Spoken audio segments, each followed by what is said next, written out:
Assalamualaikum warahmatullahi wabarakatuh and good day everyone. So this is lesson 2 on corporate governance in organizations.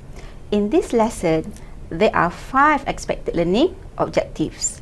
The first one, to explain the responsible parties in a company, to describe what are the functions and power of board of directors, understand the factors influencing corporate governance in an organization, understand what are differences of corporate governance across organizations, and finally, to analyze a corporate scandal.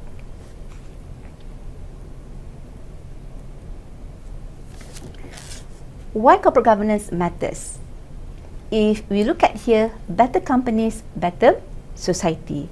It means that corporate governance is very important to enhance the performance of the companies, enhance the access to the capital and finance, enhance long-term prosperity and sustainability, to provide a barrier to corrupt dealings via limiting discretionary, for example, for decision making, increase oversight, and also introduce codes of ethics. And finally, it provides a positive impact on the society as a whole. Who are the responsible parties in an organization? If we look at here, there are 5 main parties. The first one is the board of directors. It refers as the all directors on the board typically share equal power. Under board of directors, we have another 6 subtypes of board of directors. The first one is the executive director, who hold a position on the board of directors and are also the company employees as well as a board member. The executive director usually being nominated by the nomination committee or by the board themselves, for example, CEO, COO, or CFO. And secondly, for board of directors, we have a non-executive director, or in the short form, NED. Non-executive, or also known as outside directors, they have been selected and appointed based on their personal qualities, experience, skills, knowledge, and expertise.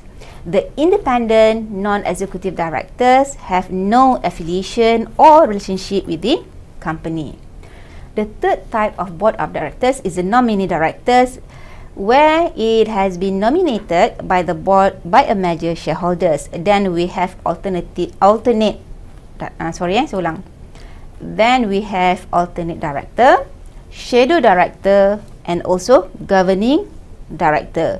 Governing director, where the director with a dominant power in a private company in Australia.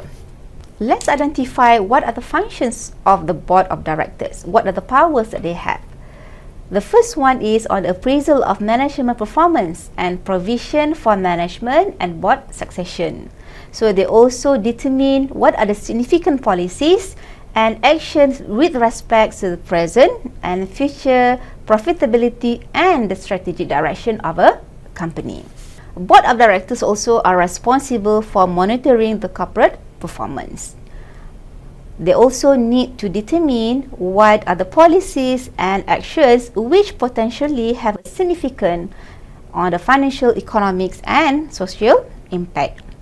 And finally, it is very important for the board of directors to establish the policies and procedures to obtain compliance with the law. Okay, let's look at here. This is about shareholders, managers, and the auditor relationship within an organization. So we can see here, we have audit committee, right, and then a remuneration committee, and also nomination committee. So how does the corporate governance play a role in financial reporting process? If you look at here, it talks about a financial reporting. So the independent auditor will verify the information, and the audit committee will do on the supervision of the financial reporting, and finally the board of directors who will process the financial statement. From here, they will prepare the financial reporting and distribute to the users of financial reporting. Who are the users of financial reporting? It can be the internal users and also the external users. Okay, internal is about the heads of departments, the general manager, and many more. And when we talk about the external users, it can be the suppliers, the bankers, or any local authority body. Next, let's look at what are the factors that influence corporate governance in an organization. The first one, we talk about the effectiveness, supervision of the executive management. How about the commitment levels of individual board members? The effectiveness of the internal control system, the integrity of the management, the capability of the board in terms of knowledge and skills and node-based relationship, and also adequacy of the process to provide adequately and timely information to the board. So what makes difference corporate governance across organizations? Let's look at here. The first one we have on economic perspective. Economic perspective will increase in size and complexity of business, cause owners to delegate more power to managers. The separations of ownership and control gives rise to the potential conflict of interest between the owners and managers. That's where the agency problems comes in. So when we talk about the agency problems, we are talking about goal incongruence, where the manager's risk-taking and self-interest may override the owners and others, shareholders' interests. Secondly, on the information asymmetry, where the management, they have the full access and control of companies' information, while information of interest to owners is dependent on what management disclose. On how to mitigate the agency problem. Then how to mitigate the agency problem? It can be the formation of remuneration committee, engage with individual external auditor or audit committee to monitor the activities. And then what else that we can do? To ensure that there is no role duality between the CEO and the chairman of the boards, and also to provide a transparent reporting. Okay, then let's look at on the second element of economic perspective, which is the firm and market characteristics. On firm characteristics, it refers to the cost structure and of pricing, which refers to the relationship with the customers and also the competitors. And we also make a decision whether we want to make or outsource, okay, the transactions that we plan. And we talk about market characteristics. Okay, it can be a monopoly, oligopoly, or the free market, or perfect competitions in the market forces. Okay, the third element in economic perspective, let's look at on the ownership. Okay, ownership characteristics.